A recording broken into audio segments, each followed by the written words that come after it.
My name is Ian Ernest. I'm the coordinator for National Unity Platform Karamoja Sub-Region. Before you here are the students that affiliate with Karamoja. I mean the students from Karamoja who affiliate with the National Unity Platform. They come to express their discontent about what is happening in the sub-region. The deliberate inflicting of pain in our sub-region of Karamoja.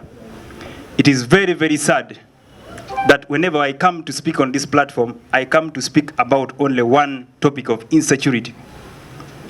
Ladies and gentlemen, when you saw the girl crying, she was communicating using her tears. Because I believe in her line, she has lost some of the people. If it is not her, then her friends. I come from a district called Abim. In the last 1 week, we have lost 10 people. We have lost 10 people. That is not to count the number of days or weeks back, because this is something that has been happening. We've experienced mothers burnt in their houses. We've seen people shot dead when they are going to their gardens. Some of them are beaten at as early as 7 a.m. in the morning. Ladies and gentlemen, the stories that are coming from Karamoja are not stories that are normal. We've never experienced in our history growing up as a young person. I've never experienced this time of the year are people being killed to this extent. It has never happened in my life. So that raises a lot of questions to me as a young man. Ladies and gentlemen, the last time we spoke here, the government pretended that they responded by deploying soldiers, even in my area where I come from. But few meters away from the barracks, the detached they put, they have killed very many people in that area. In a place in Abim called Oriotiene alone, a place not more than 500 meters from the police barracks, someone was shot dead there. What explanation can we give? Can we say that the security is fully responsible for keeping the lives of people, or they are the ones responsible for whatever is happening in Karamoja? Because if the government is serious and they are saying they're in control of the security status of the country, why does that happen? Why does that happen, ladies and gentlemen? If the government is serious, why is it that they pretend that they have increased the number of deployments in Karamoja, but the situation seems to be escalating? You saw how they took many youth from Karamoja into detention centers, and they brought them almost like skeletons. Is it not the government radicalizing the people of Karamoja? Are you not saying that there is something that the government is playing with us but we don't clearly see? Because if it was so that the government wants to help the people of Karamoja, help would have come by now. They are every time saying, you know, we are going to, when we address a press like this, you are going to hear their spokesperson and people who speak for them clearly saying that something is going to happen and they are going to do something. But for the last 1 year that we are here, have we now come to complain? I mean, have we come to celebrate that there is success in their deployment, or we are even crying that the situation is more dire than before? I want us to keep a keen eye on Karamoja. There is a silent genocide that is happening. The government has pushed people of Karamoja to the wall that the people simply do not know what to do now. The people of Karamoja now go to their gardens at 7 or 8. With the hot sun in Karamoja, can you take more than 2 hours in the garden? And if you spend less hours in the garden, what can you do there? Okay? So ladies and gentlemen, that is the state of Karamoja. We thank you, the media, for those who have highlighted the plight of Karamoja. Kindly keep doing so, because the situation there is so dire. Many of these who are students, including myself, worry about the people who are at home. You do not know what happens next. You see, when we address the media like this, some people think maybe these people are speaking because they're in opposition. That is the situation. When I'm at home, I don't sleep in my house. I keep moving, because if they know that this person, they can even burn you in houses. You've seen people burnt. Okay? You've seen people being burnt in their houses. So that is the situation, my friends. And you see, one thing that I want to tell you plainly as the media. If the security, the DSOs, the GISOs, just hear a glimpse that you want to be in the opposition, you're already arrested instantly. But whenever they hear that maybe there's something that threatens people's life, they will respond maybe after like 6 hours. Is that a government that is surely have people are now cultivating simply something small.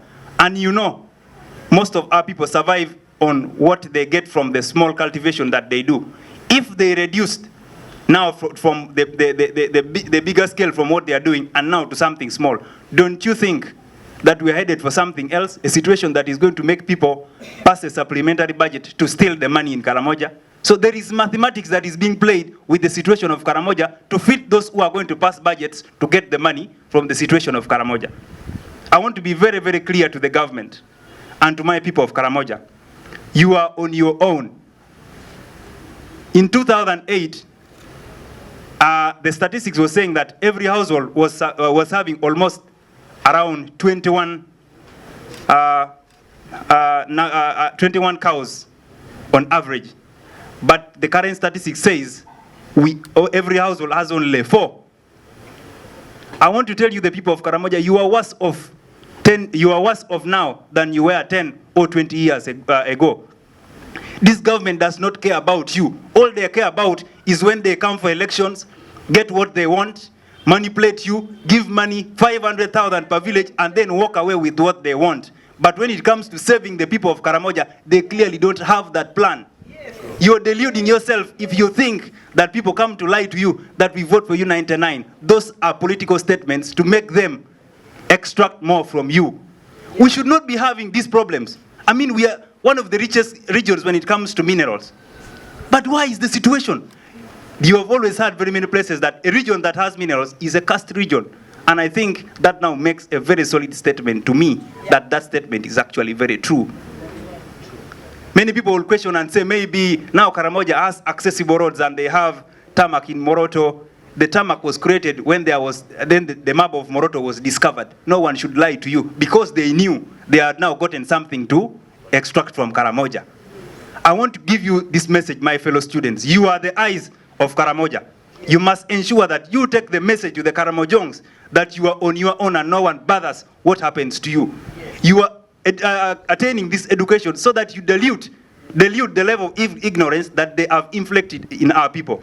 Once we don't do that, our children and our children's children will judge us very harshly. And that is what we must do all together. I want to say, comrades, that if the government is not going to resolve this in the next 2 weeks or so, we are going to go back home and mobilize our people to demonstrate until something is done. We cannot keep in a situation where people oppress us and yet the Constitution gives us the right to demonstrate. We shall not fear. We know that something of death is normal to them because if the state can do it, they can look at any other form of death as normal. So we are going to do it. If they want to arrest us, let them come and arrest us because as we speak, even some of our comrades are inside. So if we stop doing some of the things that we are supposed to do, it means we are actually sacrificing them. We are going to go to our people and demonstrate. And I'm going to repeat this. Mr. President and you people in government, if you don't do anything to sober up the situation in Karamoja, you are going to face it rough with us, the students, this time. Because we actually know our people understand what we are saying and our information resonates with them. Okay? You cannot imagine that the hospital of Abim is now full with casualties of bows and arrows. Imagine a government that pretends that the biggest percentage of their budget goes into security. But people are being killed using bows and arrows. Don't you think there is something that is planned and we do not know? Don't you think a government is playing games and thinking maybe if we come in the old way, they think it is these people? I mean, the bandits can even be sponsored by the government. Who knows? That thing could also be right, you know? Because if they can cook other things, why not the situation of Karamoja?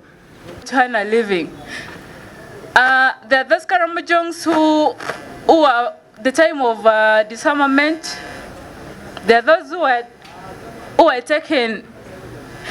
taken up like false allegations. Can I say false allegations or what?